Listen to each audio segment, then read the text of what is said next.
Today, we're stepping inside the courtroom of Judge Raquel West, a place where every choice, every word, and every action can shape a person's future. In this room, even the smallest mistake can carry serious consequences. Whether it's a simple probation issue or a major criminal charge, the outcomes here can change lives in an instant. So stay with us, because what's about to happen is something you'll definitely want to see. We've emailed the attachment to you. Okay, thank you. Good morning. Are you Michaela Marcantel? And will your client waive the formal reading of the indictment? She will, Your Honor. Let me get to it.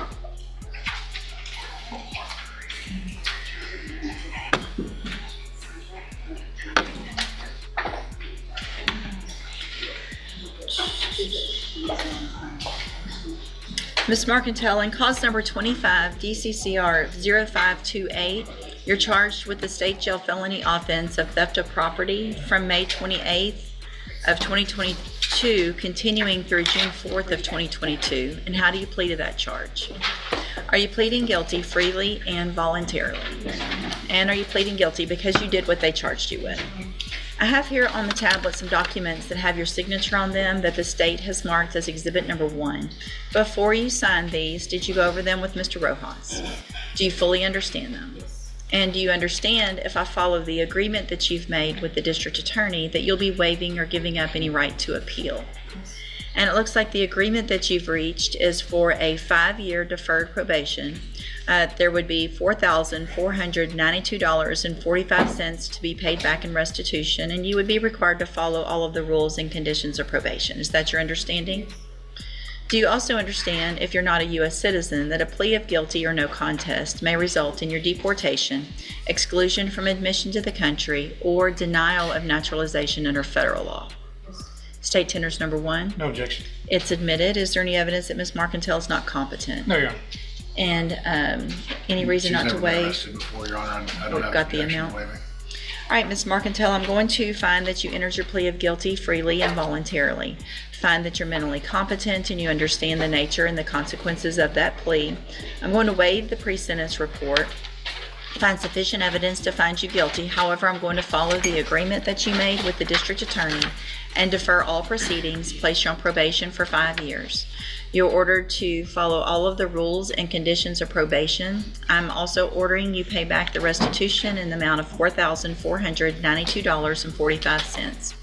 If you do everything that you're supposed to on this probation, this is an excellent opportunity because you are not a convicted felon. You don't have the conviction on your record. And if you successfully complete the probation, at the end, the case actually gets dismissed and you'll never have a felony conviction.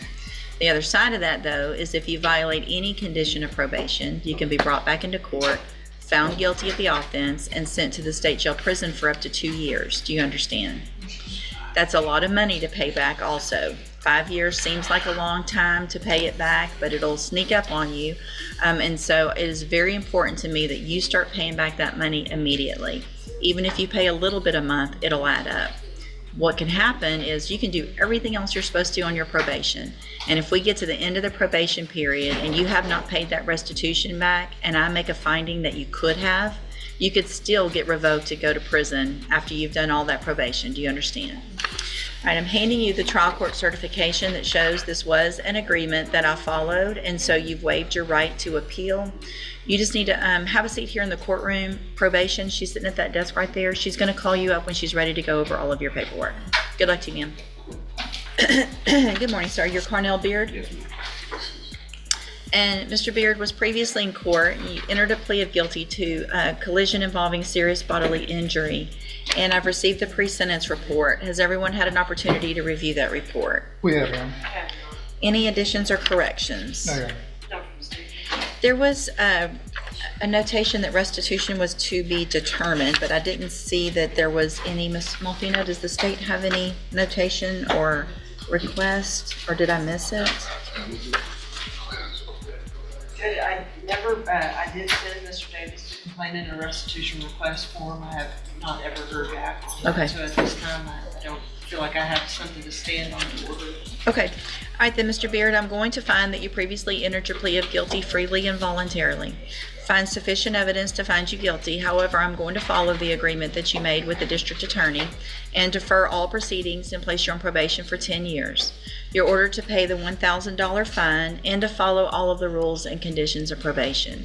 And if you do that, this is an excellent opportunity because you don't have the felony conviction on your record. And at the end of the probation period, if you're successful, the case is actually dismissed and you'll never have a felony conviction. The other side of that, though, is if you violate any condition of probation, you can be brought back into court, you could be found guilty, and you could go to prison for up to, is it 10? I'm sorry. Just 20. so the record is clear, it's 20. We 20 pled years. to counts 1 and 2. Okay, so you could go to prison for up to 20 years if you violate your probation. Do you understand? I'm handing you the trial court certification that shows this was an agreement that I followed, and so you have waived your right to appeal. You need to have a seat here in the courtroom. Probation will call you when she's ready to go over all of your paperwork. All right, good luck to you, sir. Thank you. Thank you, Mr. Rojas. You asked me about this, and I did have. Oh, what you said, all right. All right, sir, you Kelton Hebert? Yes, ma'am. And this is 24 DCCR 1498. What is the announcement? Judge, if we could have 2 weeks, Mr. Hebert was not able to come to my office since our last court date. There's a particular video he needs to watch. He's been working too much, but we'll make those arrangements if we can just have 2 weeks. Okay, so this will be the final reset. You need to figure it out. I appreciate that you're working, but find a time to go visit with Mr. Gallimore before that next court date. It'll likely be 3 just because we're down, but, I looked at my calendar, both of those are fine. okay, all right. Stay in touch with Mr. Gallimore. We'll see you at the next court date. Thank you. And then you have Duma. This is Mr. Hoffpowers.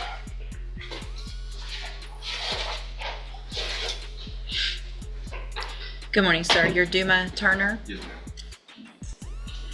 And in 24 DCCR 1998, Mr. Turner, you're charged with criminal mischief. And what is the announcement? Judge, if we could just have a normal reset on this one, not had an opportunity to review all the discovery yet. Looks like you were just got on in August. Any issues that you see? No, Judge, it looks like there should be an offer in there and the restitution amount has been determined. All right, so Mr. Turner, I'm going to just do a normal reset, about 30 days or so. Make sure you visit with Mr. Gallimore before that next court date. We'll see if we can get an announcement. Sounds good. All right, you're free to go. Thank you. Judge, that's all I have. Thank you, sir. Good morning. Are you Thomas Fisher? Yes, ma'am. And Mr. Fisher was previously in court and entered pleas of guilty in cause number 23 DCCR 1046 to aggravated assault with a deadly weapon and 23 DCCR 1047 criminal mischief, a state jail felony. I've received that pre-sentence report. Has everyone had an opportunity to review that? Yes, Your Honor, we have. Are there any additions or corrections? No, not by the state. All right, sir, I'm going to find in each of those cases that you entered your pleas of guilty freely and voluntarily. Find sufficient evidence in each case to find you guilty. However, I'm going to follow the agreements in each case. In cause number 23, DCCR 1046, defer all proceedings for a period of 5 years, place you on probation. You're ordered to pay a $500 fine and to follow all of the rules and conditions of probation. And then in cause number 23, DCCR 1047, also defer all proceedings and place you on probation for 5 years. You're ordered to pay the $500 fine in that case as well, and to follow all of the rules and conditions of probation. This is an excellent opportunity because you have no felony conviction on your record. And so if you successfully complete the probations, then you will never have felony convictions, and at the end of the probation period, the case will be dismissed. One of the conditions of your probation is going to be that you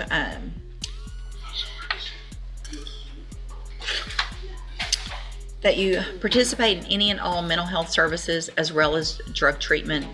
Whatever they say is necessary, then you're going to be ordered to participate in those, whether you think you need it or not.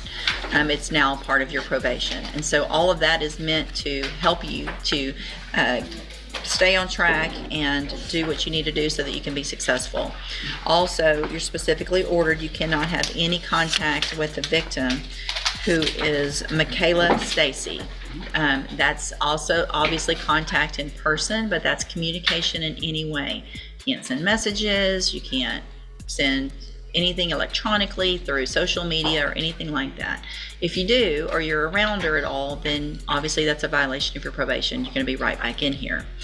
If you violate your probation in these cases and you are brought back into court, you could be found guilty in each of your cases. And in the first case, you could go to prison for up to 20 years. And in the second, I believe it's a state jail felony, you go to prison for up to 2 years. Do you understand?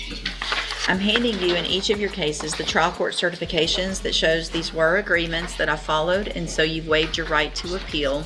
And then I will sign a dismissal in cause number 23 DCCR 1751 as part of this plea agreement. You need to have a seat here in the courtroom. Probation will call you up to her desk as soon as she's ready to go over your paperwork.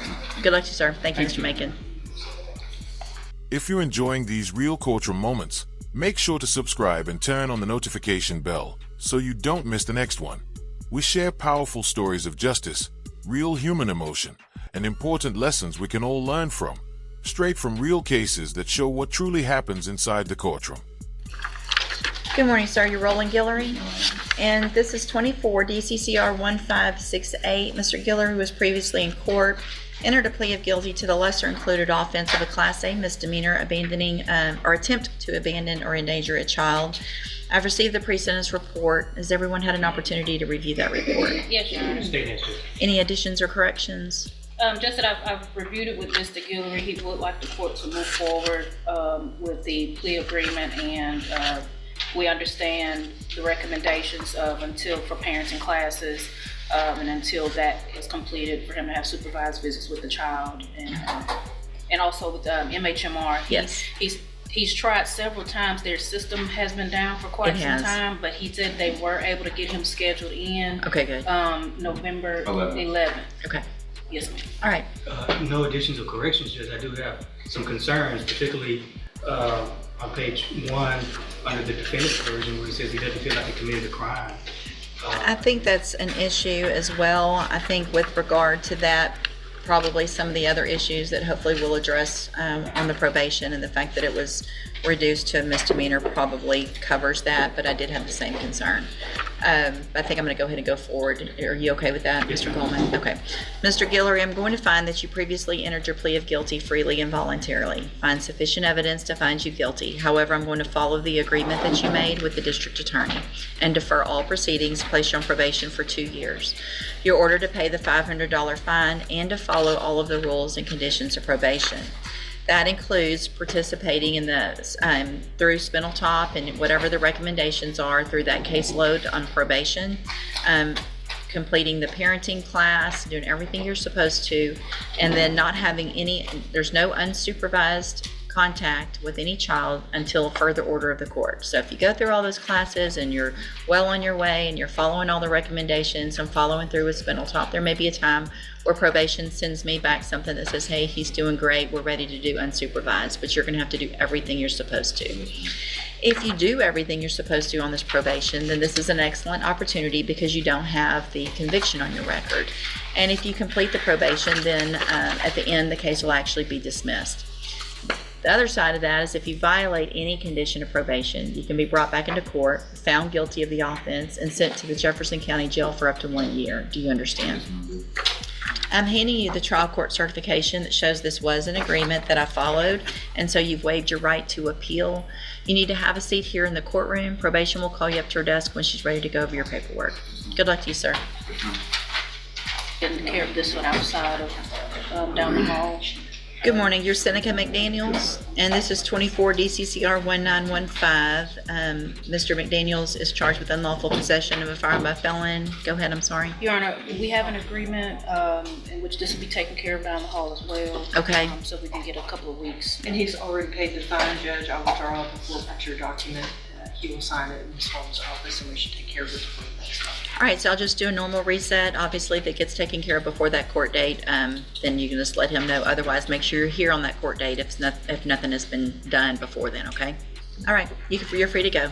Thank you, Judge. It'll be done this week. Thank you. You've got a Zully Valise. In today's full courtroom session with Judge Raquel West, we witnessed a wide range of cases, each one showing how accountability and responsibility play a crucial role in the justice system. From probation violations to child safety concerns, every moment reflected how one decision can change a person's path. Michaela Markle's case focused on a child safety violation, where Judge West firmly reminded her that protective orders are not optional, They exist to safeguard children, and respecting them is a direct measure of responsible parenting. Correll Beard appeared for multiple probation violations and came in with a difficult attitude. Judge West didn't hold back, delivering a strong warning about what happens when someone repeatedly ignores the court's conditions. In another case, Brown's hearing was delayed due to missing paperwork, a reminder that even administrative issues can slow down justice. Ryan Hodge's name came up briefly in relation to an ongoing matter, showing how every small piece of information counts in maintaining court records. Richard Robb faced a probation review, where the judge checked his progress to make sure he was staying on the right path and following the court's expectations. Keltenher was reminded that earlier leniency only goes so far. Repeated violations would no longer be tolerated. Dumner's situation involved continued substance use while under supervision, emphasizing once again the court's focus on recovery, compliance, and long-term change. Thomas Fisher's case stood out, a major probation revocation hearing where Judge West gave a serious lecture on personal responsibility and the reality of consequences. She made it clear that ignoring probation rules can quickly lead straight to jail. Then there was Roland Guillory, who admitted guilt in a theft-related case. He received direct sentencing guidance and was ordered to complete specific conditions, illustrating how the legal process works when someone accepts responsibility for their actions. On a more positive note, Kathy Jones had her case completely dismissed after the judge's review, a rare but satisfying moment of resolution. And finally, Seneca McDaniel successfully completed her probation, closing her case with a clean record and proving that following the rules does pay off. Throughout it all, Judge Raquel West stayed consistent, firm but fair. She made it clear that while the justice system allows room for rehabilitation and second chances, repeated violations and disrespect for the law have real consequences. This session was a powerful reminder that in Judge West's courtroom, justice isn't rushed or random. It's deliberate, precise, and unwavering when it comes to enforcing the rules. Don't forget to like, comment, and subscribe for more Real Courtroom Breakdowns, where we take you inside real cases, real rulings, and real lessons about accountability and justice in action.